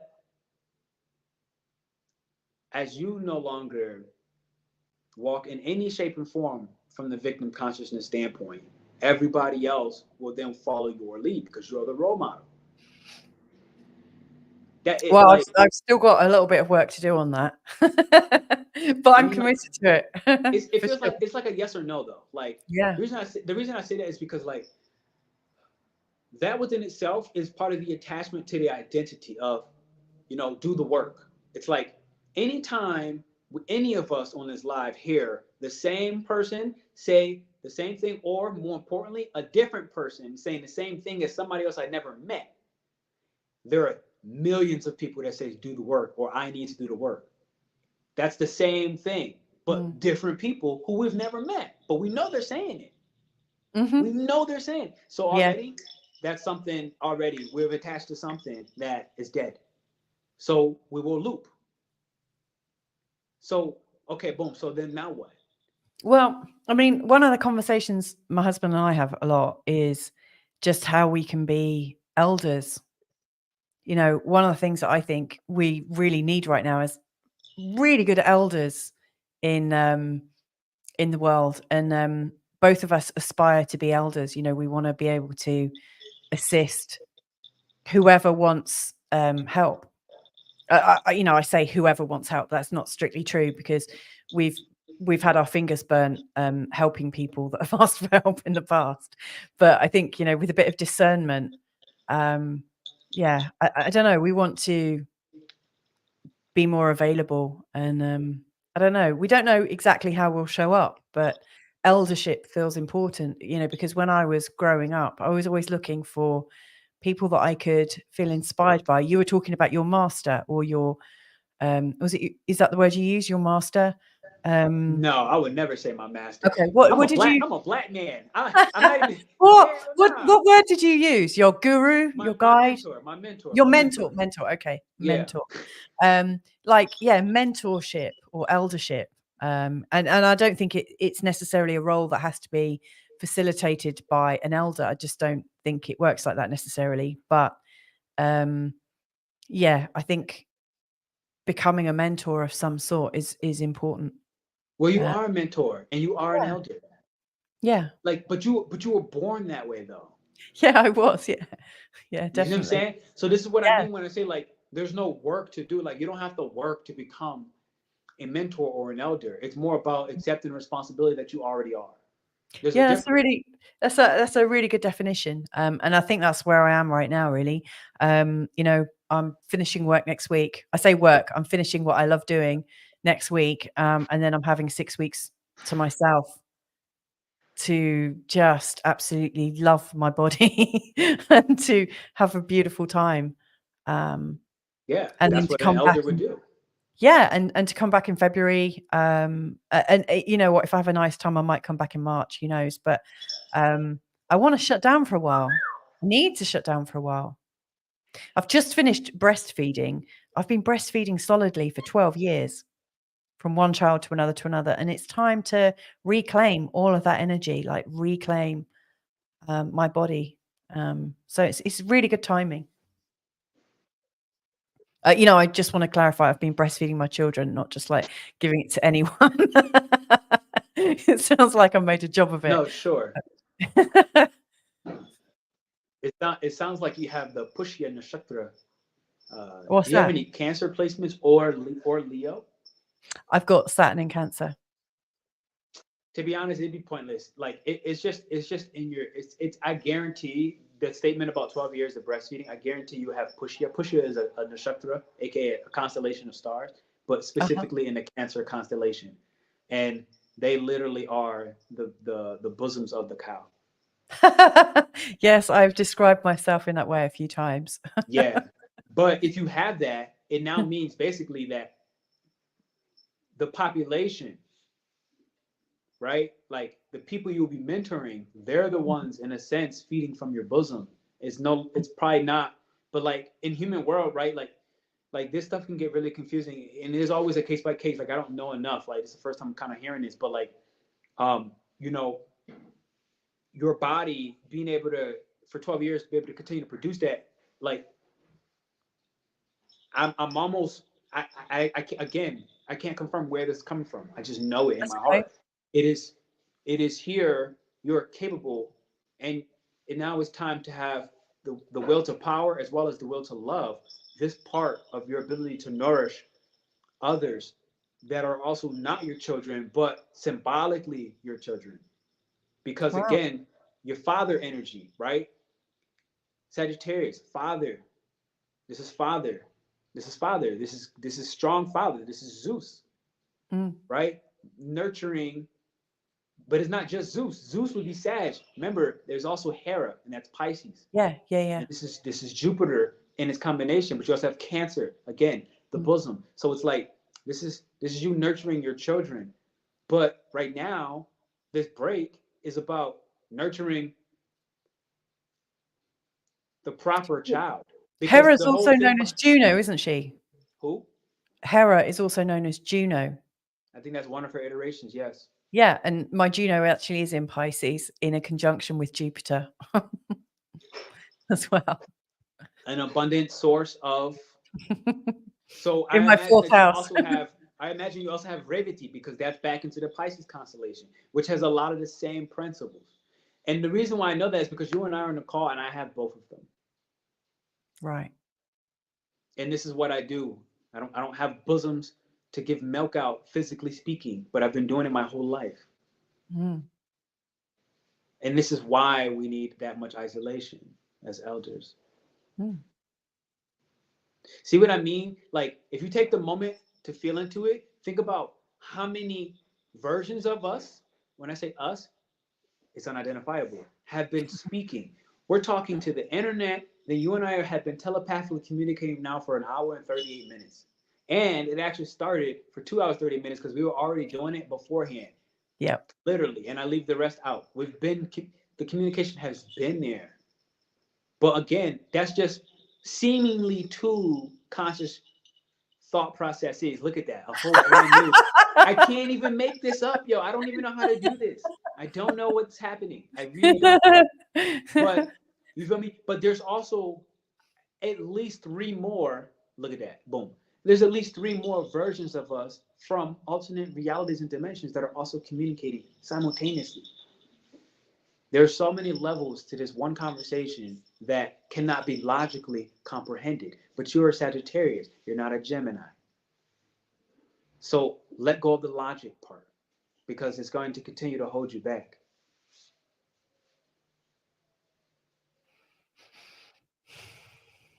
You're not a Gemini. Stop. Mm. You're just not even close. I'm definitely not very Geminian. It's true.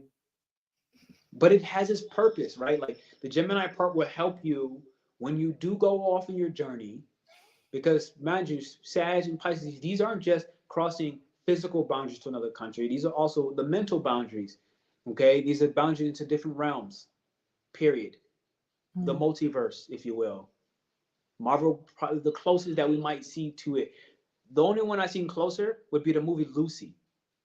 Oh yeah. That's the closest I've seen Mm. yet, and what she was capable of, and how much we can't comprehend the capability of what Well, Lucy was able to do. I mean, this might be something for another conversation, but um, you know, I just I see the truth played back to us in films.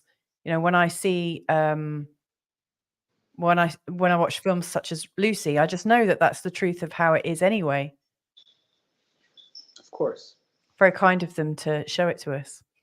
But so this is the point, right? Like you grew up in Western culture. I did as Yeah, well. And the yeah. key is Western culture doesn't acknowledge that. So it's time to like fully accept or not, like, but whatever it is, make a choice. If it's a no, Yeah. it's a no. If it's a yes, it's a yes. Just understand that like you'll die and reincarnate and do it again anyways. So, make a choice, right? But like that is then us as role models at this day and age. This is one of the magics about, again, 2025. Time 2025 happens with that Neptune Aries. Yeah, this is when this comment comes up, and I would like to answer this so we can kind of respect that. So it's the resistance that causes some people to be angry with us. Yes, but not exactly. I'll explain that in a second. Even if we didn't do anything to them. So, would you like to take this, or you want me? Um. Oh, I don't know. I mean, I chat with Newbienet quite a bit. Okay. um, I mean, in terms of, so is it the resistance that causes some of us to be angry, some people to be angry with us, even if we didn't do anything to them? I like I've been in that position where I felt like people are angry with me that I haven't done anything to them. One of the things that I'm noticing or have noticed is that I had a pattern going on again and again and again, in particular with people that I was really being nice to, people that I was really helping, people that I was really doing my best for. Um, there were many lessons for me to unpack in that newbie net. One of them was, why was I going above and beyond for some people without discerning? Um, like there were certain situations that I found myself in where I've gone above and beyond and not cared for myself to put somebody else first. And I'm really grateful for those people because it really kicked my ass. And I now realize that um, there are some people that will take. And I've been somebody that's allowed them to take. So I now see that I've really got a lot of, well, it's a choice. I've realized that I have a choice in this, but I had to get my ass kicked really badly several times, not just once, like again and again and again. And thankfully, these people that showed up for me all showed up in a very similar way. So I was able to see a pattern. So for me, if I see an old lady that's single with leg problems, who's really, really religious, I know to run a mile because I've had experiences with several of them, all with very, very similar outcomes. But in each case, I wanted to help somebody who appeared vulnerable, who was asking for my help, inviting me to help, and so I got involved willingly. But I didn't follow my own instincts, and my own instincts was, this is going to go wrong at some point. This doesn't quite feel right. I allowed my desire to be altruistic to overpower the instincts playing inside me. So that's a sort of like personal experience of people who I've activated, who have appeared to have extreme resistance to me after I've helped them. I see you're saying, I think we activate something that they're not ready to deal with. I think we can be a catalyst for some people. Knowing your chart, Pernell, Nubinette has the same chart, just a different ascendant. She's born on the same day as another one of my clients. So I've got two of them. And if they don't mind, I hope you don't mind me revealing Nubinette. Both of them have got a very, very strong Neptune. So I get quite a few people with Neptune, Neptunian charts, where people often get taken advantage of, or, you know, are playing a nice game. And it's not because they're not nice. I mean, that's the thing. Like, you know, when I've looked at it, I've thought, was I being nice for a reason? Was I being manipulatively nice? And it's really hard to unpack, because at some level, I know that I actually do want a nice outcome for people. And then when I really, really looked at it and was able to stand separate from it and get some space from it, I realized that I had a fear that if I wasn't nice, what might happen. And so my fear, I think, dictated my actions, because I was in fear of not being likable enough, or not doing enough, or somehow not being effective. My fear helped to deactivate any intuition in me that would have sensed that it was a situation to ignore or not get involved in. Does that make sense? Yeah. So I almost can't help it. Like, they're just like barging in. Like, your guides are like, they're like yelling at me. Really? Yes. Go on. What are they yelling? All right. They told me to share a story about a Go on. sage named Okay. Brisapati. And I Okay. may be pronouncing that wrong. It's fine. I'm sure they'll be okay. And this sage was advising a god. Okay, here's what they wanted me to say. They were like, look, they were like, okay. They were like, flat statement, we're all gods. Just that. Yeah, I feel that. Flat statement, we're all gods. And they were like, gods also still fear sages. And one of the things they said to me is, you're a sage. So gods fear you.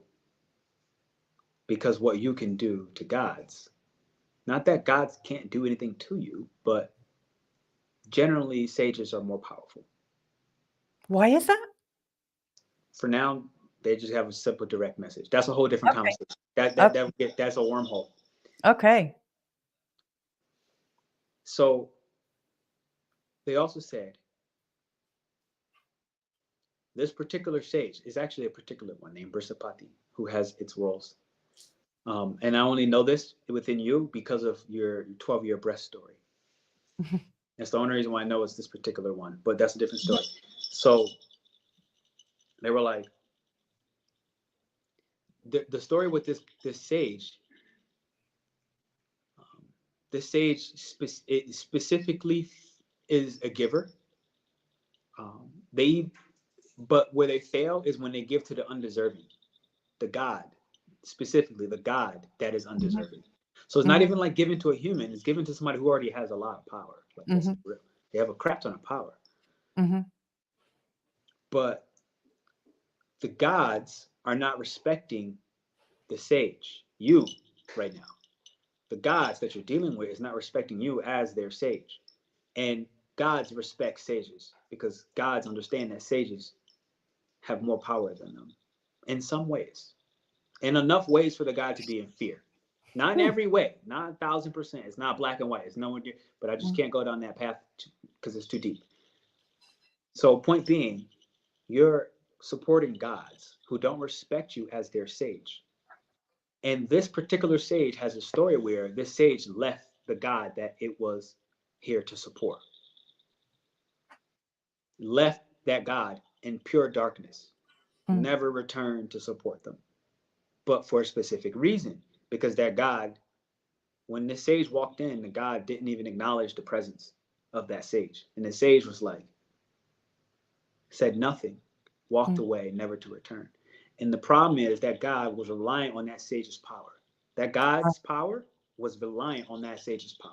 So without that sage advising that God of how to basically be a God, that God was powerless. And so all the ways in which they were using their power in the human world for pleasures and joy and fun and living a great, happy life, they couldn't do without that sage, and that sage left. Yeah. So the whole story, the whole moral of this story is the type of sage that you are specifically, at least one of your archetypes, cannot give to the undeserving. And you must discern who is undeserving among the gods that you serve. Mm. And also understand that you serve them by choice, not by demand. You don't have to, period. Even though they're gods. It's a very reverse thought pattern where we think of gods as like this almighty, can't do nothing to them. And it's like, no, it's not true. Yeah. I mean, I really, like, my own experience really mirrors that. Like, these three women, older women, who were, you know, I was treating them like elders with respect and stuff. Ultimately didn't really deserve it. I didn't discern it very well. And that was my bad. You get punished. Oh, totally. And when I withdrew my attention from them, oh my God, did they go crazy? But they go mad. Oh yeah, totally. They go But mad. it's all good. You know, I've learnt that pattern now. Pernell, I'm going to have to go shortly because I need to get my kids to bed and have an evening meal and stuff. I've really enjoyed this. Yes, it was a joy. Ladies and gentlemen, please, whether you're watching on my channel or Louisa's at Feel Good Astrology, hit the thumbs up, hit the subscription. If you're brand new, cross-contaminate. That said, there is a free download down in the chat, at least on my channel, for a dragon chakra guide, literally. I think I've put the links in my chat as well. Super dope. Thank you. I didn't have this up the first time I gave you the links. I didn't have. Oh, okay. Send them over, and I'll put them up for you. Yeah, I didn't have this particular one. I'll send it. If you don't get it in time, it is on my channel. I think it's the first one, and it's about 60 plus pages. I just literally gave out. Wow, that's a lot of information. It's basically a mini book. It literally is a mini book. So if you haven't seen dragons yet, you're likely, if you're listening to this, probably going to start seeing dragons. And for simplicity, it'll help you with the vortexes that are inside of you, known as chakras or chakras. Because just read the guide and it'll tell you the rest. So and understand that when I say this, like, dragons don't show up like very easily. They don't usually reveal themselves. Like, they might just show you a nail, literally one claw. They might show you an eye. They might show you a single scale. They might show you a snake. They might show you a root. They might show you a cloud. They might come in your dreams. So obviously we live on Earth. Like, they can't just, you're not going to just see a dragonfly in the sky, but there's a reason why. Because it used to be that way, but that's a different story. There's a reason why. So feel free, if you're called to that, check it out. It is linked directly to the chakras. I did start a series where right now the only one up is the Red Dragon that I have on as for video content, but I will be one by one producing those things. So beyond that, check out Louisa as well. You have her email, you have her website. Okay, all the links that you have to contact her or listen to her podcast are in my description. Jasmina, good to see you. Nubiette, I hope I said that properly. Nubiette, yeah. Nubiette, okay. Nubiette, I hope, did I say it right? Nubianette. Nubianette, thank you, because I was like, I don't think I'm saying that right. Nubianette, thank you. And Louisa, thank you. Check out her Feel Good Astrology channel. She's always doing collaborations with plenty of people. For the time being, remember, she's on her vacation, so don't bother her. Leave her alone until February, maybe March. All right, let this sage take her rest and take her voyage, because it's about to happen. And then we'll all see you soon, ladies and gentlemen. Yeah, and you'll come back on my channel, won't you? I'll in the new year. Absolutely. Because I wasn't, like I said, I was coming out of my own slumber, so I was like, I don't know exactly what I'm talking about. And that said, Louisa, if you want, I'll see you backstage. If not, we'll catch up. And ladies and gentlemen, I say thank you.